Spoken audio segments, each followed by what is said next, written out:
Welcome to a Season of Caring podcast where there's hope for living, loving, and caring with no regrets. This is Rayna Neises, your host, and Karen Weaver, your co-host.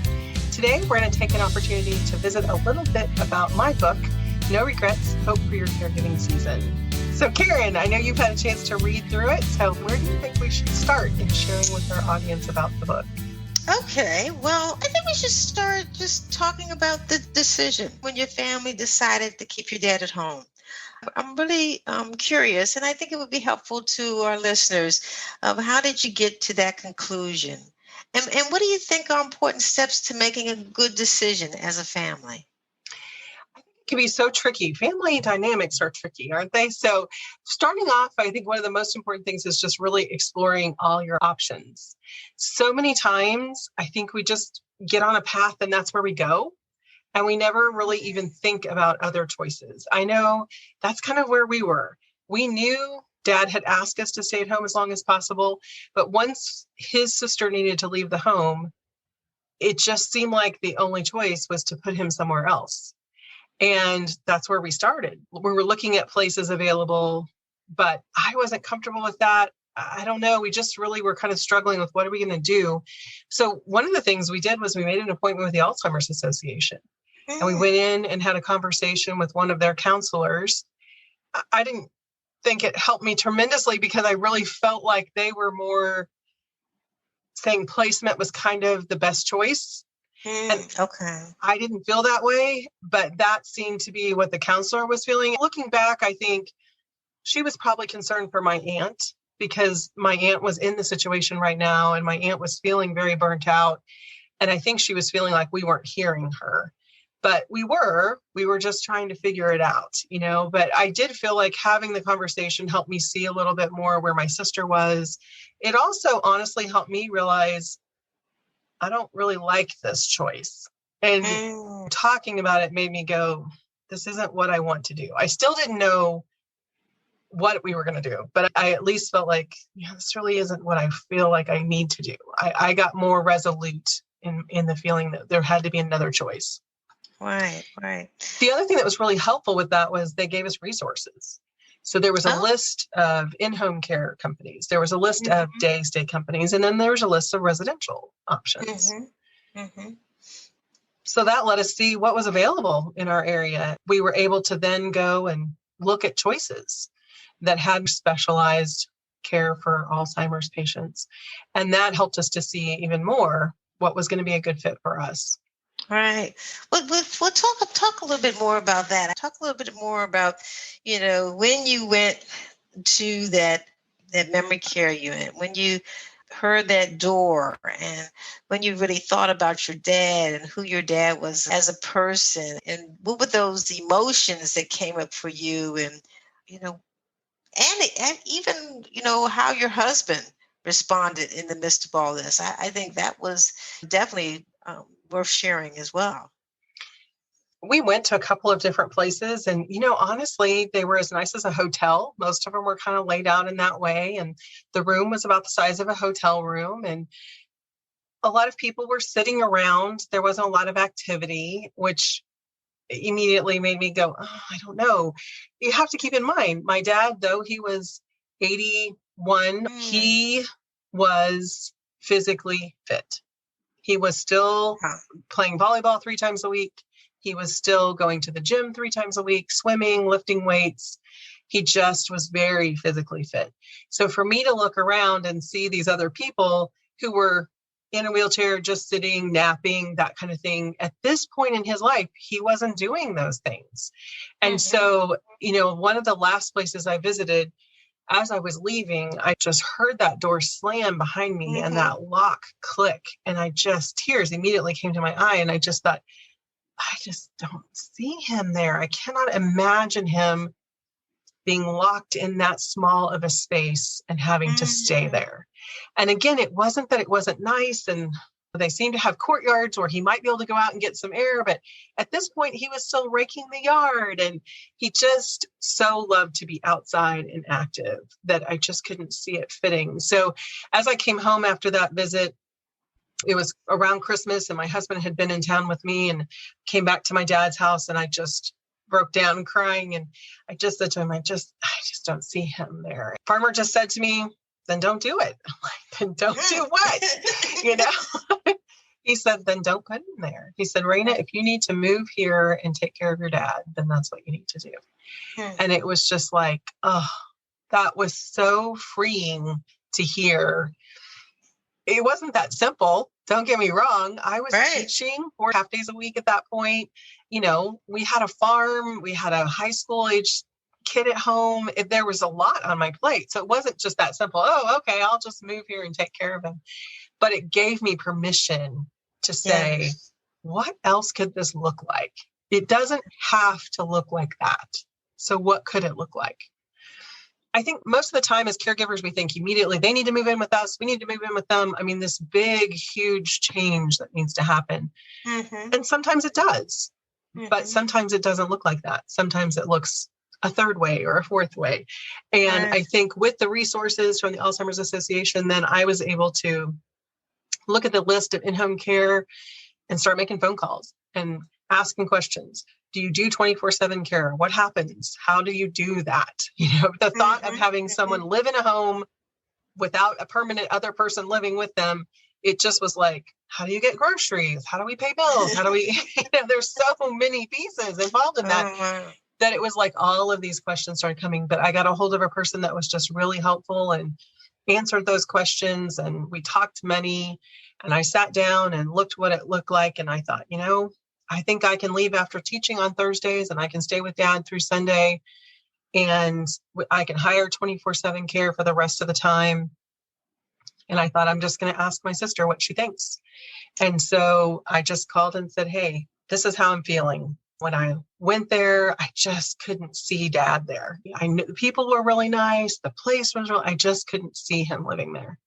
I said, what would happen if? What do you think? Is there any way? I've already talked to them. They could do this. This is what they would do for us. This is how much it would cost. If I came and stayed this much time at Dad's house, is that something you would be willing to let me do? And she's like, well, I could stay overnight.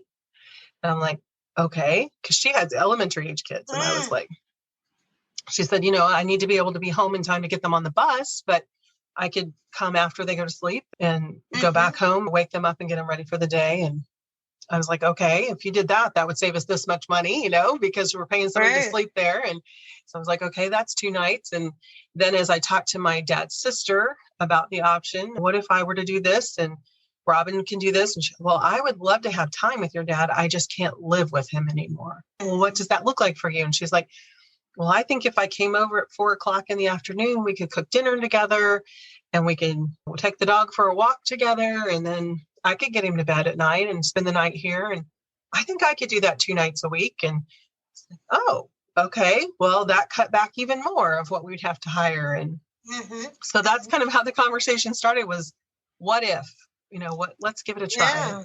And I remember saying to my sister, let's just try it for 6 months. I'm not sure what I thought was going to happen after 6 months, but I was like, let's just give it a try. So that's where we started, was just looking at resources that were available and talking about it. What would it look like if we tried it this way? Well, I think that's great. I mean, everybody certainly doesn't have family relationships that work quite that well, but I think, some of the things that you're saying is you really just have to first just ask. I mean, you have to be willing to ask people for support. You really do. We forget that. I think we assume we know the answer. I mean, my aunt was maxed out and she was moving out. So that means she was done, right? Well, no, that's not what it meant. What it meant was she couldn't keep doing what she was doing. Right. And so I think sometimes just, like you said, you just have to ask. All they can do is say no. Right. That's all they can do. They could say yes. That's true. They could say yes. And in your case, you found that people were willing to say yes and sign up to what they were comfortable with, which I think made a huge difference for sure. And a lot of people talk about, well, my sister doesn't do everything I do, or they don't do as much as I do. And I'm like, Robin and I did not do the same things. We were at different seasons in our life. She had elementary age kids. It was important for her to be there to put them to bed and to get them up and on the bus in the morning and take them to school and things like that. So we each found what worked in our life in that time. Yeah. And I think that's great. So let's change up a little bit. Let's talk a little bit about working with medical professionals. That can be a little challenging at times. So sure. what suggestions do you have to offer? I think, again, a lot of my mantra throughout the book is team, team, team. And I feel like we talked about how the family became a part of our team. We talked about how professional caregivers were a part of our team, and medical professionals were a part of our team as well. And we definitely experienced medical professionals that were not participating in being a part of our team at different times. We hit a season where my dad was having a lot of trouble, a lot of anger, a lot of struggles. And we are calling the doctor's office and we're telling them what's happening, and we're not getting phone calls back. We're not hearing anything back from them. And we were getting ready to go on summer vacation. My sister was going to be out of town, and then I was going to be out of town. And this was a big deal for us. We're like, we need to know this is taken care of. Even though one of us would be there, we just knew that this needed to be dealt with. And the other person didn't want to not know what was going to happen. I'll never forget, they wouldn't return our phone call, but they called in a prescription for a medication to help him with the anxiety. And my sister told me what it was. And I said, isn't that the commercial that says do not give to the elderly or people with dementia, can cause sudden death? Well, I'll be doggone, it is. Right on the medication, it said not to be used with people with dementia. And we're like, without a phone call, without a conversation, they just call in a prescription and expect us to give him this medication. And we didn't do it. I was like, no, we're not doing that. We're going to have a conversation at the least before we do that.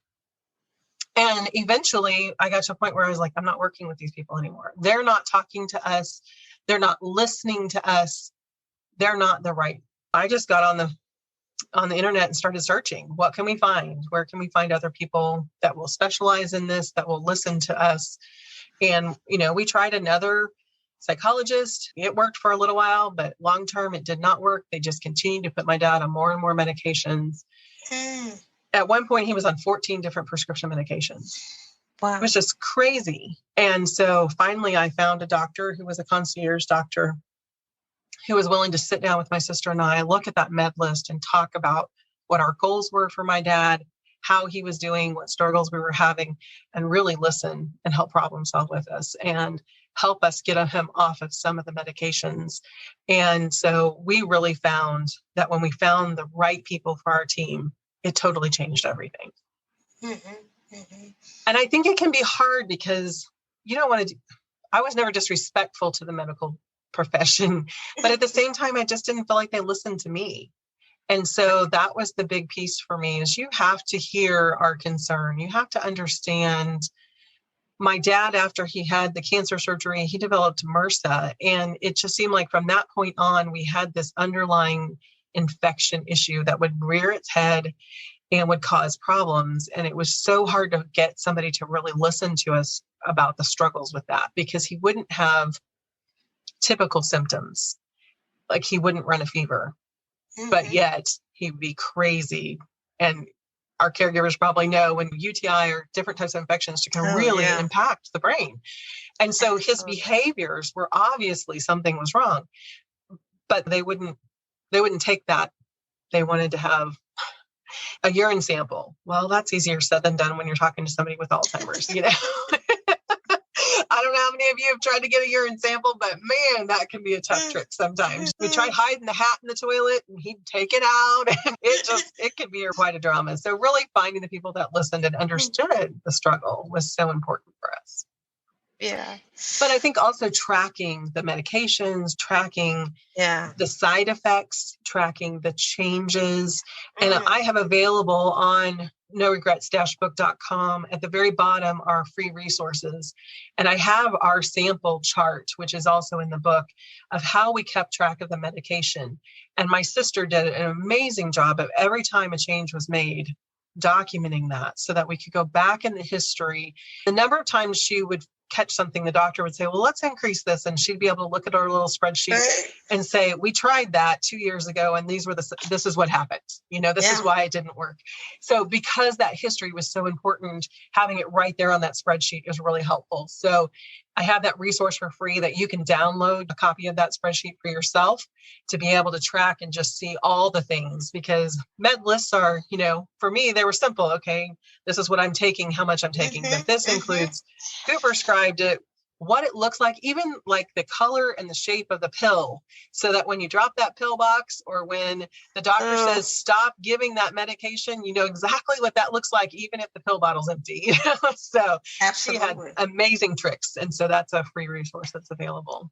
Yeah, and I think people will appreciate definitely hearing the tricks and the tools you use, because that is not easy. Just medication in itself is a huge issue, managing the little pill boxes and all the little tricks. But changes are the tricky piece too, because sometimes the doctors don't remember themselves. Exactly.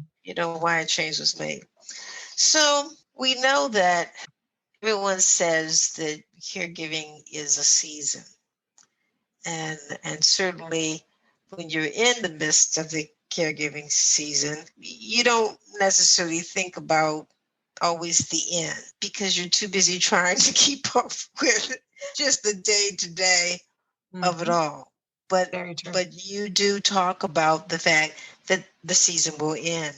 So, and you say that often. So how did you prepare for the end of your caring season? What did that look like?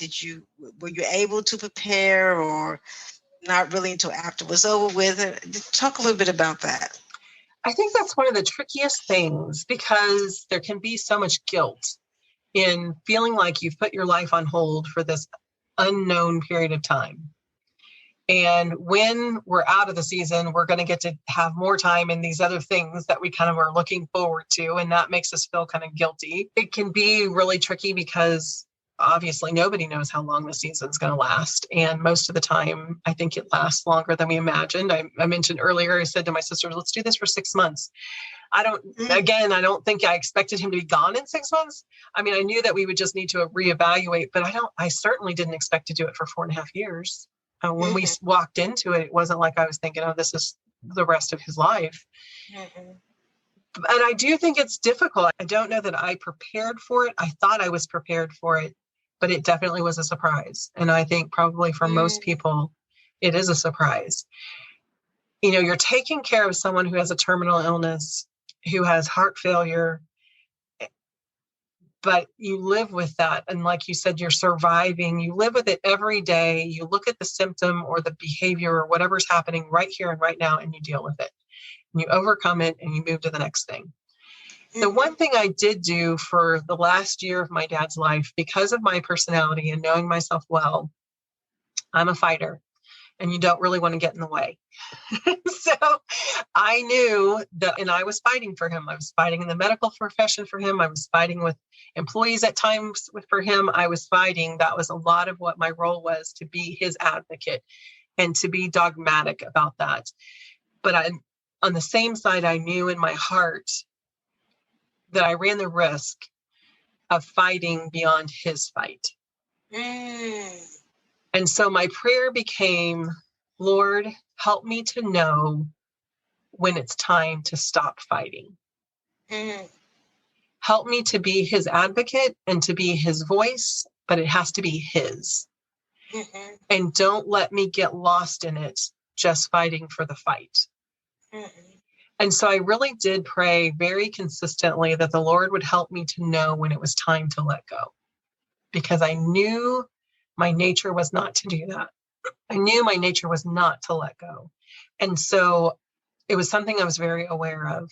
And the last week of his life, he had a blood clot. He had survived surgery, really did very well with surgery and rehab. He had to go to a rehab facility for 3 weeks. So we had 24-hour care with him there at the rehab facility.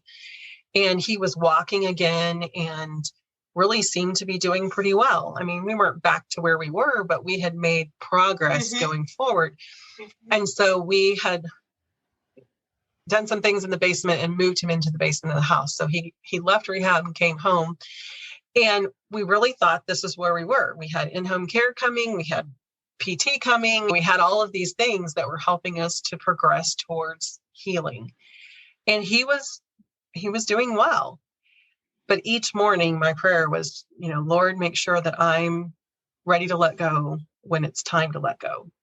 Mm-hmm. Thursday morning, I was sitting by his bedside and talking to him and praying. And I said, Lord, help me to let go when it's time to let go. And in my heart, I heard, it's time. I was kind of like, what? Huh? You must not have understood what I said. I said, Lord, are you serious? Is it really time? And I looked at my dad, and just that day, there was just a peace that had settled over him that wasn't there the day before. And the struggle to sit up in bed and the struggle to get to the edge of the bed and do those things, it wasn't there. That day, there was a peace. And the Lord told me that was the day it was time to stop fighting. And that was the beginning of me letting go. Mm-hmm. We ended up enrolling him in hospice the next day, and he was actually gone 2 days later. Wow. It was very quick. And it was really difficult for my sister because it was hard for her because I'd always been the fighter. So it was like, what are you doing? You stopped fighting. Why did you stop fighting? And it was like, I knew that it was time.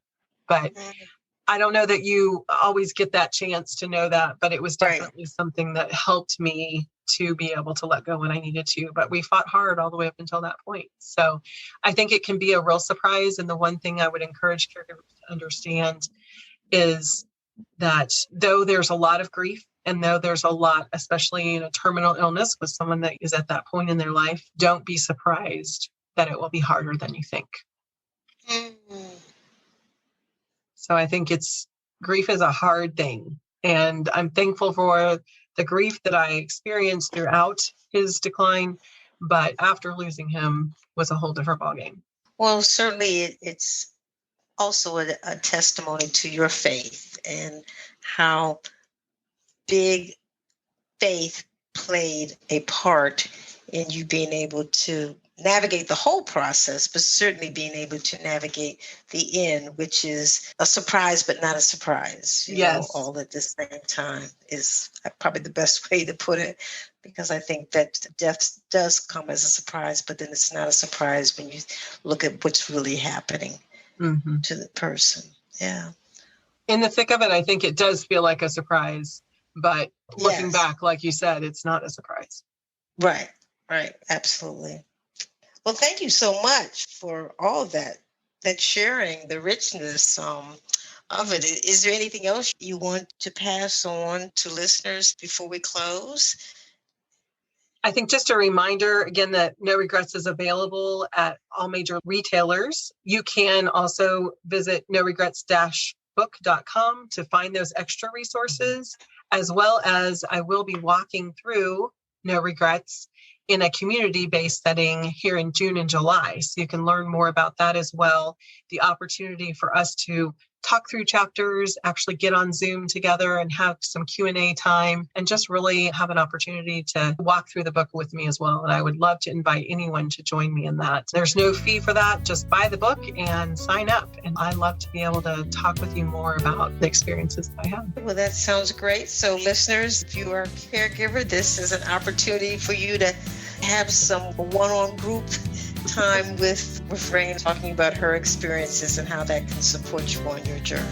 Thanks again. Just a reminder, A Season of Caring podcast is created for the encouragement of family caregivers. If you have medical, financial, or legal questions, please consult your local professionals and take heart in your season of caring.